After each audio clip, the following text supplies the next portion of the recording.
إن الحمد لله نحمده ونستعينه ونستغفره ونعوذ بالله من شرور أنفسنا ومن سيئات أعمالنا من يهده الله فلا مضل له ومن يضلل فلا هادي له أشهد أن لا إله إلا الله وحده لا شريك له وأشهد أن محمدا عبده ورسوله يا أيها الذين آمنوا اتقوا الله حق تقاته ولا تموتن إلا وأنتم مسلمون يا أيها الناس اتقوا ربكم الذي خلقكم من نفس واحدة وخلق منها زوجها وبث منهما رجالا كثيرا ونساء واتقوا الله الذي تساءلون به والأرحام إن الله كان عليكم رقيبا يا أيها الذين آمنوا اتقوا الله وقولوا قولا سديدا يصلح لكم أعمالكم ويغفر لكم ذنوبكم ومن يطع الله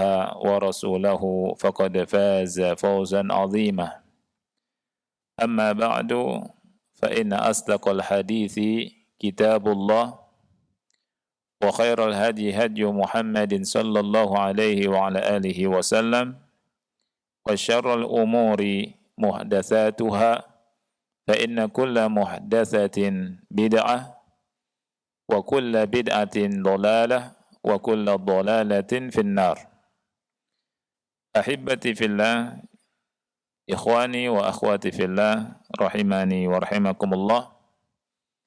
Pada kesempatan yang mulia ini kita masih berbicara tentang hak anak atas ayahnya. Hak anak atas ayahnya. Pada pertemuan yang lalu kita bahas bahwa hak anak atas ayahnya itu terbagi dua. Ya. Sebelum anak itu lahir dan yang kedua setelah anak itu dilahirkan. Sebelum anak itu dilahirkan ada tiga. Yang pertama, hendaknya seorang laki-laki memilih istri yang solehah. Begitu juga wanita memilih suami yang soleh. Supaya ketika punya anak kelak, kedua orang tua ini akan membimbing anaknya ke dalam kebaikan. Ya. Jadi anak itu dilahirkan di atas kesucian, fitrah. Kata Rasul, fa'abawah yuhawwidanihi au yunassiranihi au yumajjisanihi. Kedua orang tuanya lah yang akan menjadikannya Yahudi atau Nasrani atau Majusi. Jadi kedua orang tua ini bisa membentuk anak. Ya. Oleh karena itu memilih wanita solehah atau suami yang soleh sebuah kemestian. Ya. Ini yang pertama. Yang kedua, sebelum suami mendatangi istrinya, hendaknya dia berdoa. Ya. Doa yang diajarkan oleh Rasul sallallahu alaihi wasallam. Apa doanya? Bismillah, Allahumma jannibna syaitan wa jannibish syaitana ma razaqtana. Kemudian hak yang ketiga, ayah dan ibu hendaknya menjauhkan diri dari apa? Merokok. Ya. Menjauhkan diri dari merokok atau hal-hal yang membahayakan dirinya dan diri anaknya. Dan rokok itu haram. Serta rokok itu bisa memudaratkan anak kecil. Ya. Nah ini. Jadi perhatikan, cari suami yang tidak ngerokok. Cari istri yang tidak ngerokok. Baik. Kemudian hak anak setelah anak itu dilahirkan. Kita bahas kemarin yang pertama apa? Ya, memilih nama yang bagus. untuk anak. Jangan asal-asalan. Pilih nama Abdurrahman atau Abdullah, pilih nama para nabi, pilih nama para sahabat Rasul sallallahu alaihi wasallam, nama orang-orang soleh. Jangan memilih nama orang-orang fasik atau kebarat-baratan atau cari pemain bola yang terkenal, gitu ya. Ini tidak pantas. Seorang muslim hendaknya kalau punya anak dan itu amanah, pilihkan nama yang baik buat anaknya. Kemudian yang kedua, apa? Hak anak sahih. Perintahkan anak sholat ketika umur 7 tahun.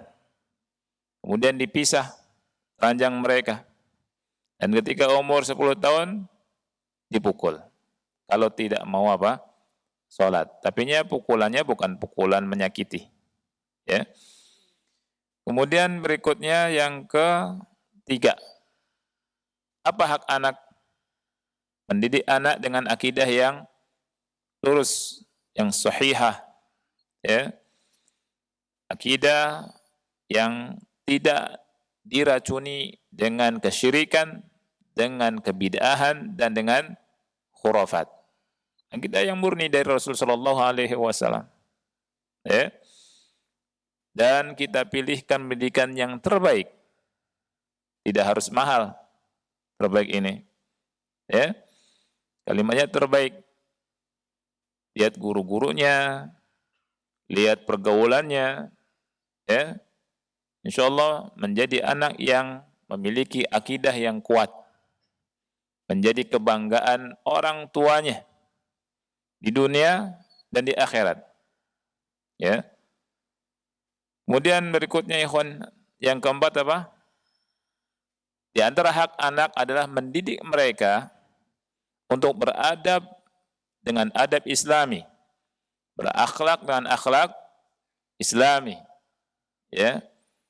Jadi cara makan, cara minum, izin masuk ruangan, keluar ruangan, ya. Kemudian berjalan dan seterusnya, bicara, ya. Semua ada adabnya. Jangan sampai niru-niru gaya barat atau gaya orang-orang kafir. Kita kaum muslimin punya adab tersendiri, akhlak tersendiri, ya, punya prinsip tersendiri. Qul inna salati wa nusuki wa mahyaya wa mamati lillahi rabbil alamin. Ini prinsip kita. Katakanlah sesungguhnya salatku, ibadahku, hidup dan matiku lillahi rabbil alamin. Hanya untuk Allah, Rabb alam semesta. Ini prinsip hidup kita kaum muslimin. Ya. Nah, pada kesempatan ini kita lanjutkan yang kelima sekarang. Hak anak adalah an yu'allimuhum wa yurabbuhum ala hifdhis sir.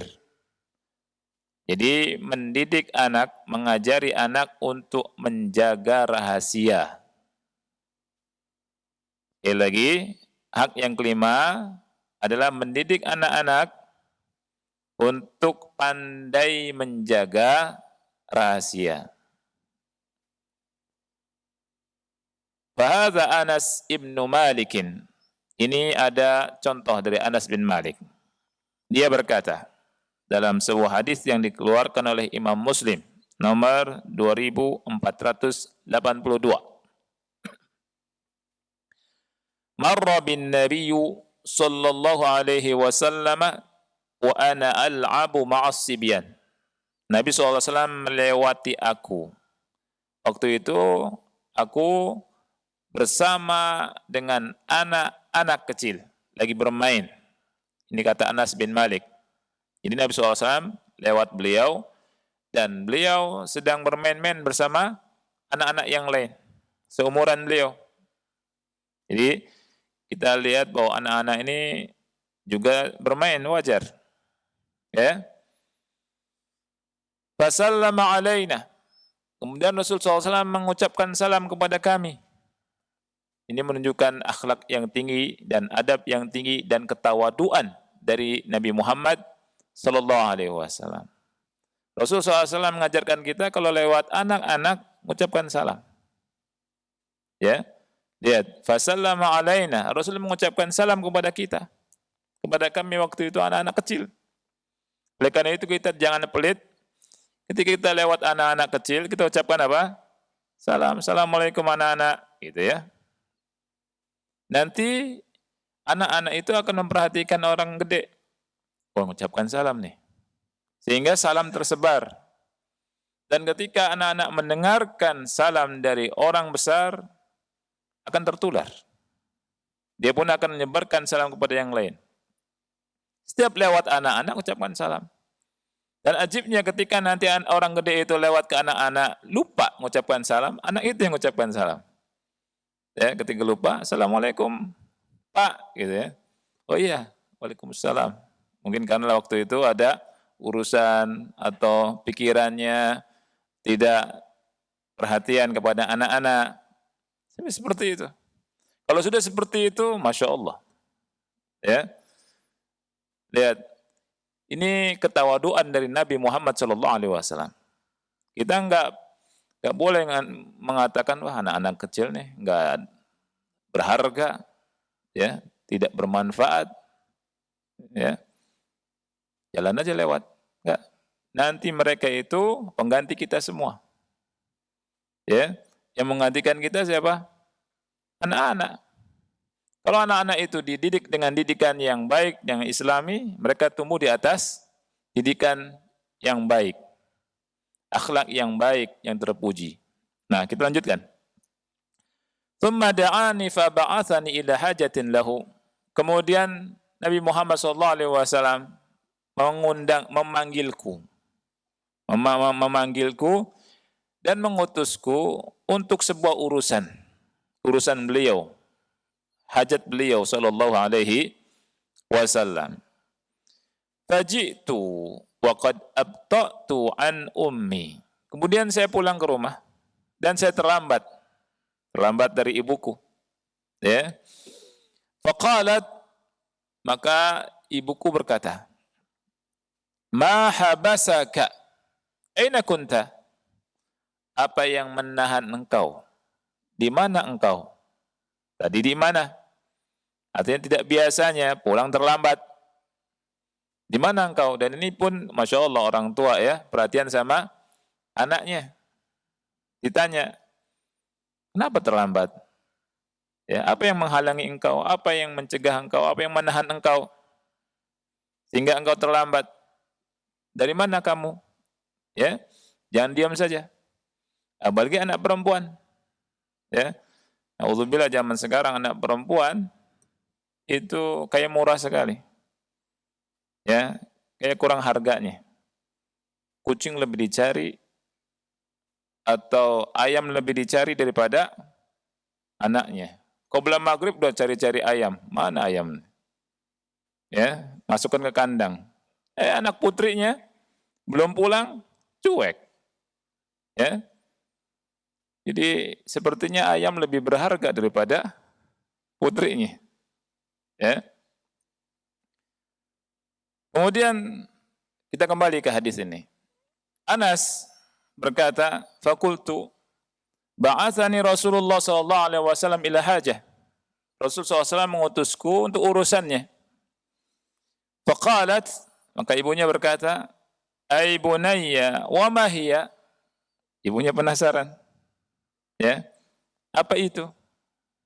Penasaran wajar. Kalau bahasa sekarang kepo. Ingin tahu, kan gitu. Ibunya tanya ke putranya yang masih kecil.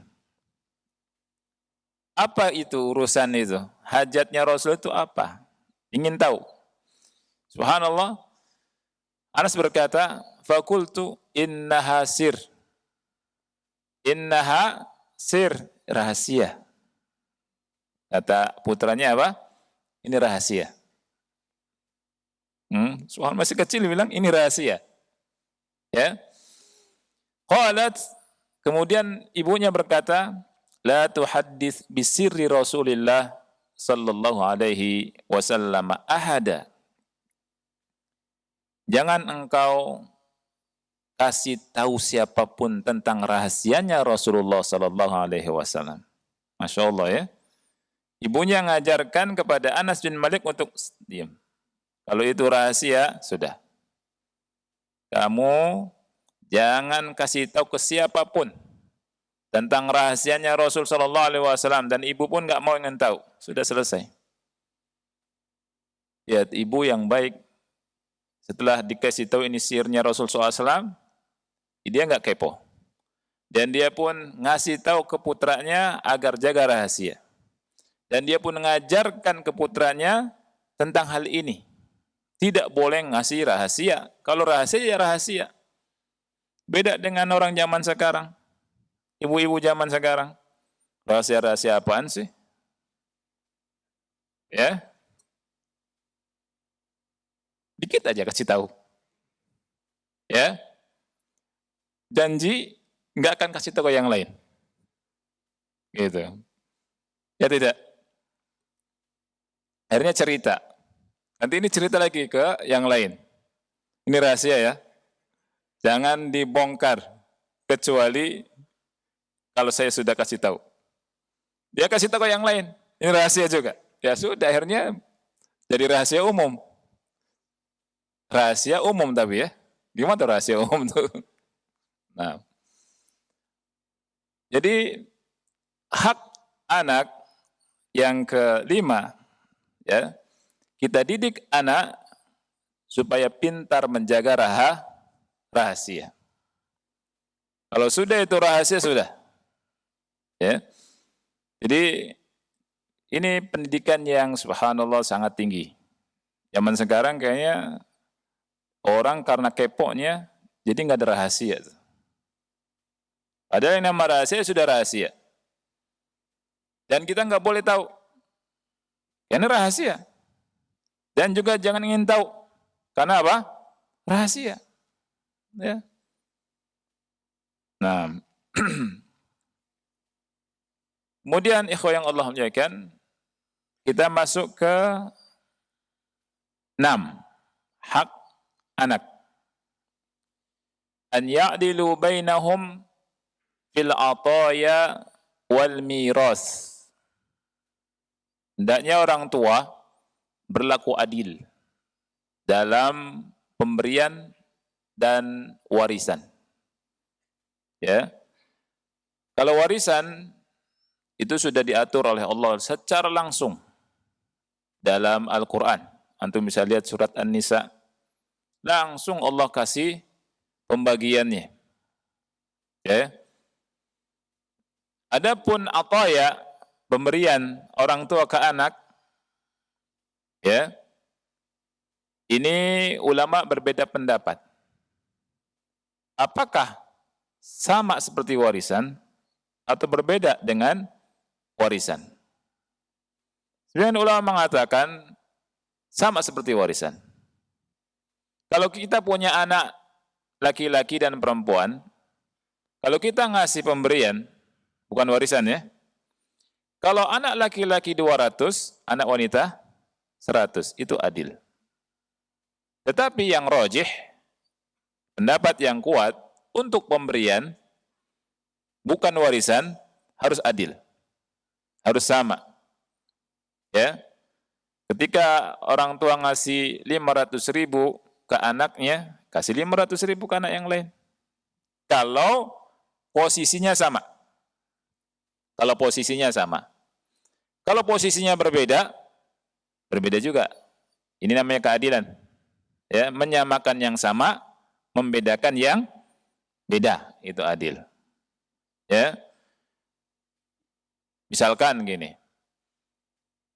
Seseorang punya anak 4 atau 5. 1 TK, 2 SD, 3 SMP, SMU, kuliah. Ya. Yang kuliah sekolahnya jauh. Paling jauh. Yang SMU sedang, SMP sedang. SD lebih dekat, TK di pinggir rumah. Gitu ya. Gimana cara ngasihnya? Sesuai dengan kebutuhan anak. Karena berbeda kita bedakan. Gitu ya. Ini kalau keseharian. Dikasih sangu yang gede, antum hitung. Karena pulangnya sore, buat makan nih di jalan. Buat makan nanti ongkosnya berapa tuh? Ya, besar misalkan. Ya. Yang SMA juga demikian, SMP juga demikian, SD juga demikian. Jangan disamakan. Jangan antum berkata, Anda harus adil di sini nih. Antara TK sampai SMA pemberiannya sama. Atau kuliah sama. Semuanya dikasih 10.000. Ya. Yang paling protes siapa? Yang kuliah. Ya, nggak adil Pak, nggak adil Mak. Enggak, Mama adil, 10.000 semua, tanya semua, 10.000. Kan itu. Enggak, ini nggak adil. Kata yang kuliah, ini yang TK 10.000 anak sekolahnya jauh, belum harus makan. Untuk kendaraan saja cuma jalannya doang. Pulang jalan kaki. Sambil nahan perut lapar. Ya. Sedangkan adik saya nih yang kecil TK sudah disiapkan sangunya, dibawa juga nasinya, makannya diantar pula. Adil enggak ini? Enggak adil. Nah, jadi hal itu menyamakan yang sama, membedakan yang beda. Kalau sama kita samakan. Ya, kalau beda kita bedakan. Nah, ketika kita punya anak yang harus dibagi sama-sama. Oleh karena itu Rasulullah SAW berkata, "I'dilu baina auladikum bin nihal." Adilah kalian di antara anak-anak kalian dalam pemberian, dalam hibah. Ya. Kama tuhibbuna an ya'dilu bainakum fil birri wal lutf. Sebagaimana kalian suka mereka berlaku adil di antara kalian dalam bir, ya, dalam kebajikan dan dalam kelembutannya. Artinya ketika bakti itu mereka harus adil, maka kalian juga harus adil ketika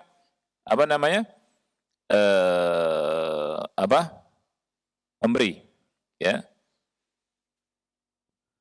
Nah, jadi harus adil ketika mereka berbakti. An ya'dilu bainakum fil barri wal lutf. Baik, kemudian ada hadis ikhwani fillah dari ana nukilkan dari hadis Bukhari. Hadis Nu'man. Ini yang menunjukkan bahwa pemberian itu harus sama. Ya. Sa'alat ummi abi ba'dha al-mauhibah fawahabaha li. Ibuku minta kepada ayahku sebagian pemberian. Dia berikan kepadaku. Kata Nu'man. Kemudian ibunya berkata, la ardu hatta ushhida Rasulullah sallallahu alaihi wasallam. Saya enggak ridha pemberian ini, pembagian ini, sampai menjadikan Rasulullah sallallahu alaihi wasallam sebagai saksi. Ya. Kemudian dia berkata, fa akhadha abi biyadi wa ana ghulam. Jadi ayahku memegang tanganku, waktu itu saya masih kecil. Fa'ata Rasulullah sallallahu alaihi wasallam. Kemudian beliau mendatangi Rasulullah sallallahu alaihi wasallam.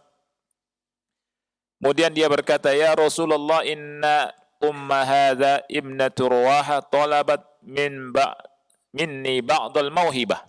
Wahai Rasulullah, sesungguhnya ibu ini, ibunya anak ini, ya, bintu Ruwaha minta dariku sebagian pemberian. Kemudian dia suka menjadikan engkau sebagai saksi atas hal tersebut. Kemudian Rasulullah SAW bertanya, "Ya Bashir, alaka ibnun ghairu hadha?" Apakah engkau punya anak selain ini? Dia berkata, "Na'am." Fawahabta lahu mithla ma wahabta li hadza, apakah engkau memberikan kepadanya seperti engkau memberikan kepada anak ini? Dia menjawab, la. Kemudian Rasulullah SAW bersabda, fala tushhidni idzan fa inni la ushhidu ala jur. Kalau gitu jangan jadikan aku sebagai saksi. Karena aku tidak akan bersaksi, memberikan persaksian di atas kezaliman. Ya. Jadi kalau ngasih anak-anak yang harus sama, maka harus sama kita kasih. Ya. Berikutnya ya yang Allah muliakan, yang ketujuh, hak anak yang ketujuh. An yu'amminu mustaqbalahum, memberikan keamanan untuk anak di masa depan mereka. Memberikan keamanan ya untuk anak-anak di masa depan mereka, untuk masa depan mereka. Kalau bahasa sekarangnya investasi buat anak-anak. Apa investasi terbaik menurut Al-Qur'an? Ya, untuk anak-anak. Apakah harta? Apakah tanah yang luas? Apakah rumah dan mobil yang mewah? Apakah emas? Apakah intan berlian? Ya? Kita lihat keterangan ulama. Ya. Jadi kata ulama, saya kira azun anna halana wa ma yakhturu fi uqulina al-an, keadaan kita dan apa yang terbersit di akal kita sekarang ini ya, untuk menjamin masa depan anak-anak adalah dengan apa? Dengan nabung di bank. Ya, dengan nabung di bank. Kemudian dengan membangun imarat, gedung-gedung, investasi. Jadi ya. Ternyata kata ulama tidak demikian. Ya. Investasi terbaik dengan cara apa?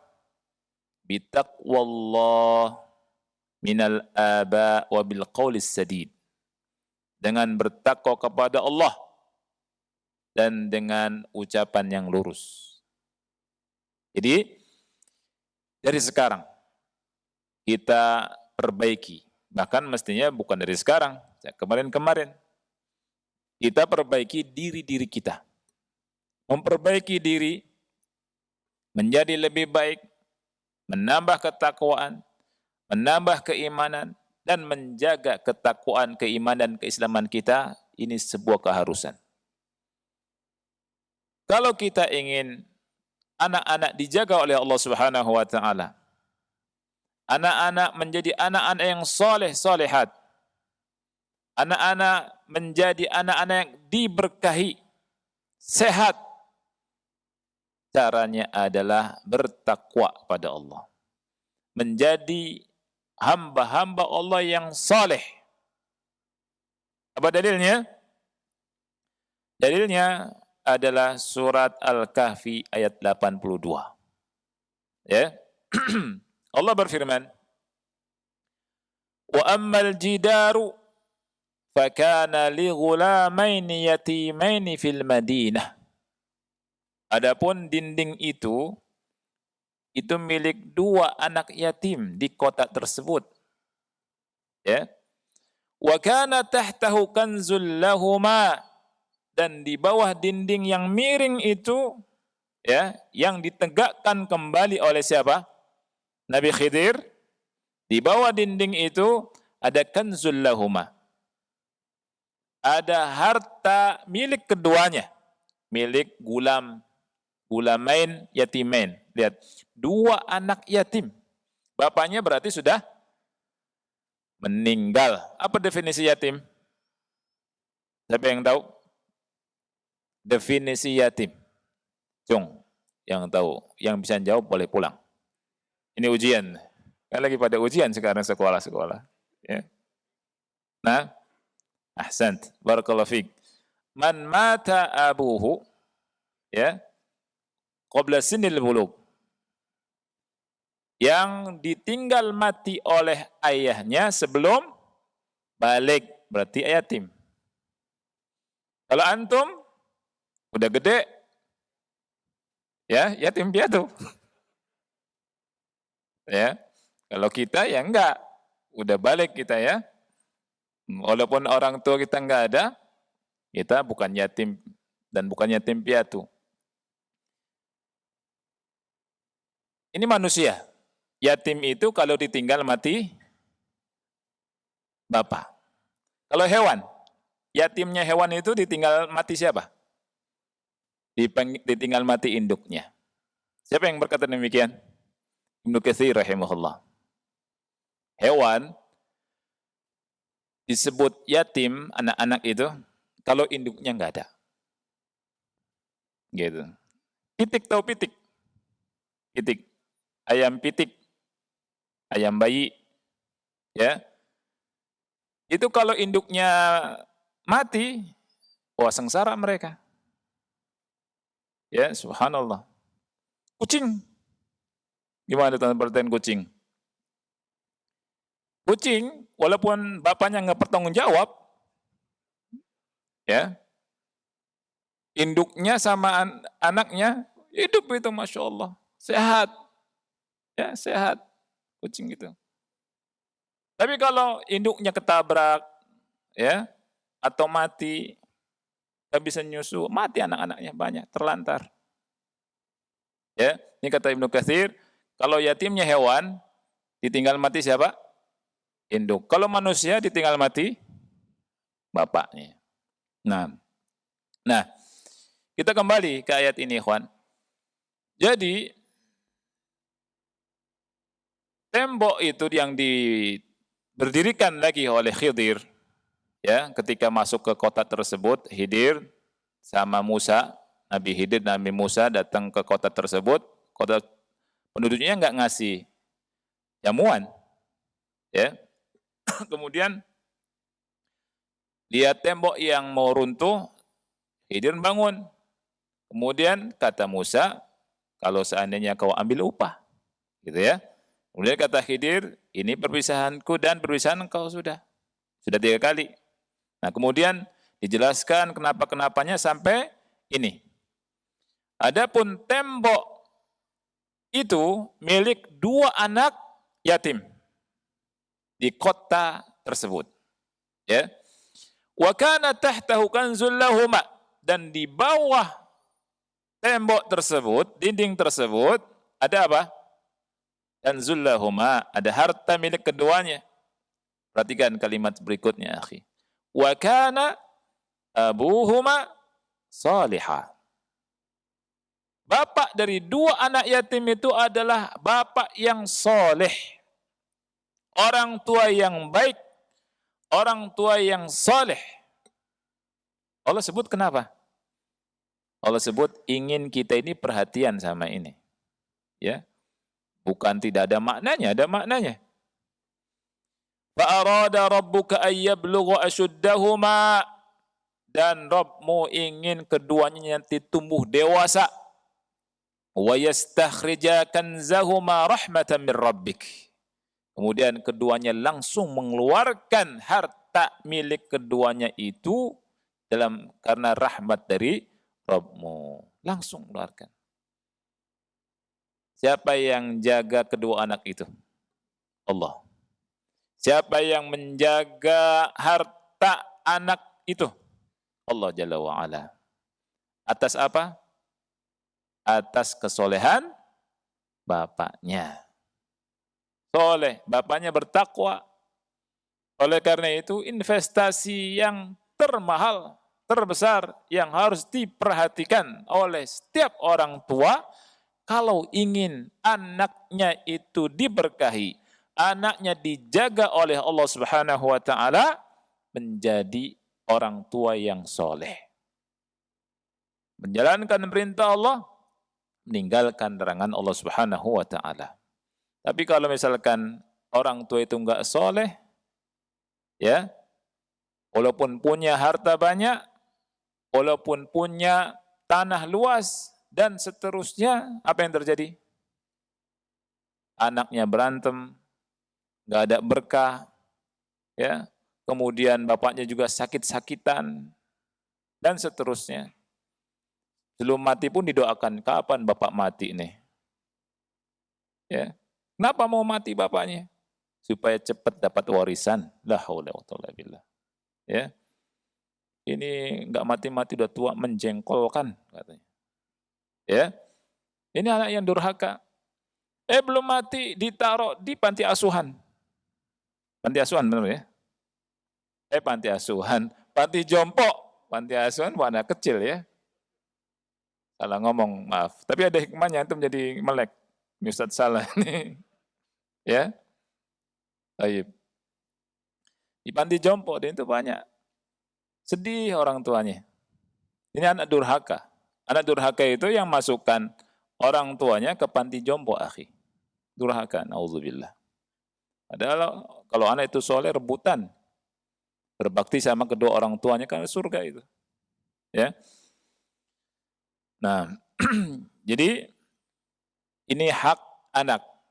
Kita jadi soleh, bertakwa pada Allah, hak anak. Ya. Kalau kita lihat anak kita nakal, berbanyak sholat, berbanyak dekat sama Allah Subhanahu wa taala, ya. Jangan khawatir. Yang khawatir itu kalau kita yang nakal. Ya. Tua-tua keladi.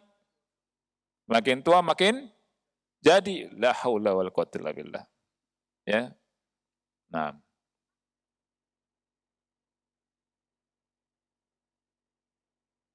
berikutnya, yang ke-8.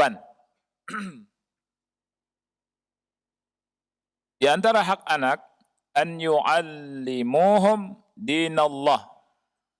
Wa fi muqaddimati hadzal ilmi kitabullah. Mengajarkan mereka agama Allah. Dan yang paling penting adalah kitab Allah, yakni Al-Quran. Ya. Berbahagialah kalau punya anak bisa ngaji. Jangan senang kalau punya anak bisa nyanyi. Ya tidak? Bisa ngaji itu Masya Allah. Apalagi hafal Al-Quran. Kalau enggak hafal Quran ya semuanya juz amma minimal. Juz amma, bacaannya benar. Ya. Itu Masya Allah. Ini orang tua yang akan diberi mahkota. Ya. Atau hafal surat-surat mufassal. Surat mufassal. Surat mufassal itu apa ya, kawan? Dari Qaf sampai An-Nas. Sampai An-Nas. Ya. Dulu zaman salaf itu, Ibn Abbas bilang, anak hafal mufassal, hafal muhkam. Ketika Rasul wafat, beliau umur 10 tahun. Umur 10 tahun beliau hafal muhkam. Muhkam itu mufassal. Ya. Jadi penting ikhwan mengenal pembagian Quran. Ada sebuah hadisnya dihasankan oleh Syekh Al-Arnaud dan Syekh Al-Albani rahimahullah. Ya, hadis tentang pembagian Al-Quran. Rasulullah SAW berkata, "U'titu makana at-Taurah as-sab', wa u'titu makana az-Zabur al-mi'in, wa u'titu makana al-Injil al-mathani, wa fuddiltu bil mufassal." Wa fuddiltu bil mufassal. Aku diberi pengganti kitab Taurat as-sab'. As-sab' itu as-sab'u tiwal. 7 surat yang panjang-panjang. 7 surat yang panjang itu dari Al-Baqarah sampai mana? Sampai At-Taubah. Al-Anfal sama At-Taubah jadikan satu. Ya. Nah, ini menunjukkan keistimewaan Al-Quran. Jadi ikhwani yang Allah muliakan, Dari Al-Baqarah sampai apa itu tadi? At-Taubah, ini kedudukannya seperti apa? Taurat. Kemudian aku diberi ganti apa tadi? Zabur. Zaburnya diberikan kepada siapa? Nabi Daud. Itu mi'in. Apa itu mi'in? Surat-surat mi'in. Ya, mi'in itu dari kata mi'ah. Mi'ah itu artinya apa? 100. Artinya surat-surat yang jumlah ayatnya 100 ke atas. Itu disebut mi'in. Ya. Kemudian aku diberi pengganti Injil dengan surat-surat mathani. Mathani. Di antara maknanya kata ulama mathani itu adalah ini surat-surat 100 ke bawah. Gitu. 100 ke bawah. Kemudian kata Rasul wa fuddiltu bil mufassal, dan aku diberi kelebihan dengan mufassal. Mufassal yang tadi Ibnu Abbas radhiyallahu an berkata, saya hafal mufassal waktu umur kecil.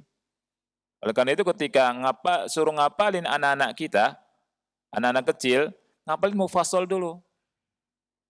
Ngapalin apa? Mufassal, jangan suruh ngapalin Al-Baqarah dulu. Ini nggak ngerti cara nyuruh ngapalin anak. Mufassal dulu dari An-Nas, Al-Falaq, Al-Ikhlas, ya. Kemudian Al-Lahab, Idza jaa nasrullah, Al-Kafirun, Inna a'tainakal kautsar. Kemudian apa lagi itu di atasnya? Siapa yang hafal?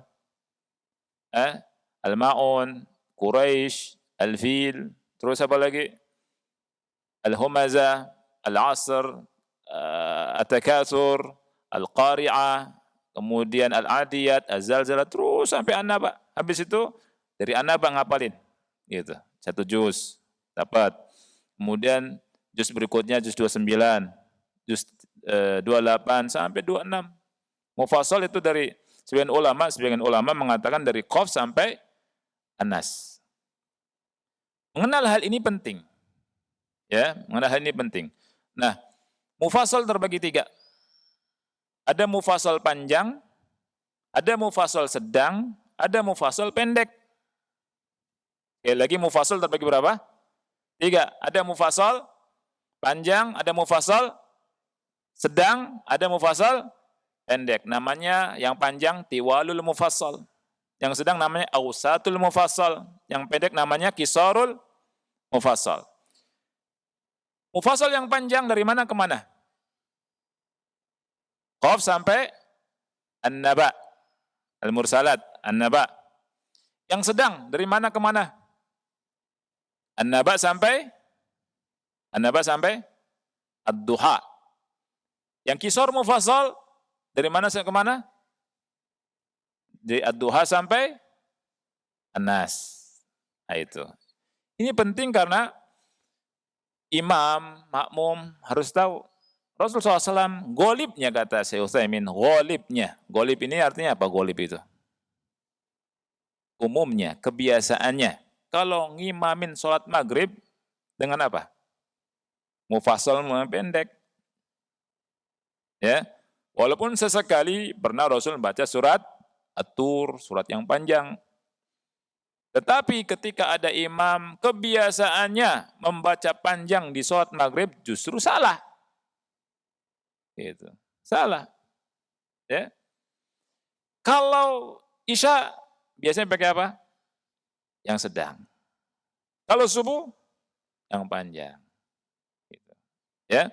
Dan dari sini kita mengetahui bahwa imam itu harus ngerti sunnah. Panjang pendeknya imam itu patokannya bukan makmum. Sekarang orang ceramah, imam itu harus ngerti keadaan makmum. Ya, betul. Sahih ini kalimat ini. Tetapi patokannya itu sunnah Rasulullah sallallahu alaihi wasallam, bukan makmum.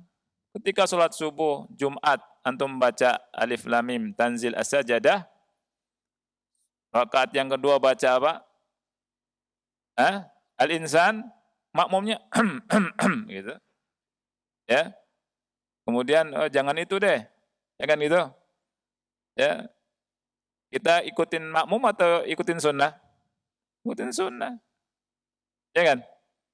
Jadi patokannya apa? Sunnah Rasulullah SAW. Ada yang ngaco, ini ngaco and super ngaco. Ada ingin ngikutin sunnah tapi setengah-setengah. Ngikutin sunnah tapi nggak nyunah. Ya, Anda sering bermakmum di sebagian masjid di Jumat itu dibagi dua tuh surat sajadahnya. Jadi sujudnya di rakaat kedua. Yang penting ada sujudnya salat subuh Jumat katanya. Astagfirullahaladzim. Ini ngikutin sunnah tidak sesuai sunnah. Ada nggak ngikutin sunnah nggak tidak sesuai sunnah? Ada. Contoh yang lain apa? Yang bisa sebutkan boleh pulang juga nih. Total. Yang bisa nyebutkan ngikutin sunnah tapi nggak sesuai sunnah. Contohnya apa? Ya. Contohnya kata Syekh Albani itu sutroh. Orang sholat pakai sutroh sunnah, sunnah kan? Ya.